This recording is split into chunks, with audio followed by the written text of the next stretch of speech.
سیدنا ابو سعید خدری رضی اللہ عنہ روایت کرتے ہیں، وہ کہتے ہیں کہ سمعت رسول اللہ صلی اللہ علیہ وسلم، میں نے سنا رسول اللہ صلی اللہ علیہ وسلم سے، یقول، آپ فرما رہے تھے، من صام یوما فی سبیل اللہ، جس نے روزہ رکھا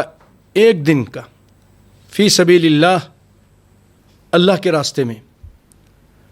بعد اللہ وجہہ عن النار 70 خریفا، اللہ تعالیٰ دور کر دیتا ہے اس کے چہرے کو آگ سے 70 سال کی دوری دے دیتا ہے آگ کو اس کے چہرے سے۔ یہ متفق علیہ روایت ہے، اس کو بخاری مسلم نے روایت کیا ہے۔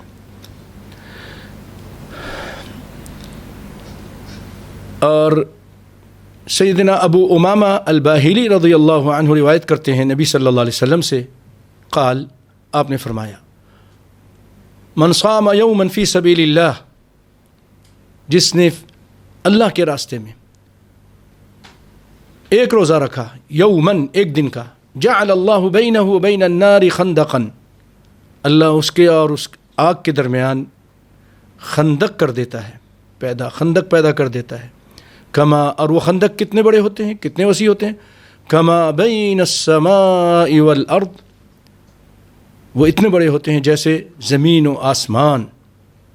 اتنے بڑے بڑے خندق اللہ تعالیٰ ایک روزے کی وجہ سے۔ اب ایک فی سبیل اللہ کی کیا تعریف ہے، اس کے کیا معنی ہیں؟ امام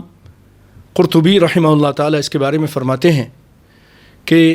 من صام یوما فی سبیل اللہ، جس نے اللہ کے راستے میں فی سبیل اللہ روزہ رکھا، اے فی طاعت اللہ، اللہ کی اطاعت میں، اللہ کی رضا کے لیے، اللہ کی بات مانتے ہوئے، یعنی قاصدا بہ وجہ اللہ، صرف اللہ کی رضا کے لیے وہ روزہ رکھتا ہے۔ اور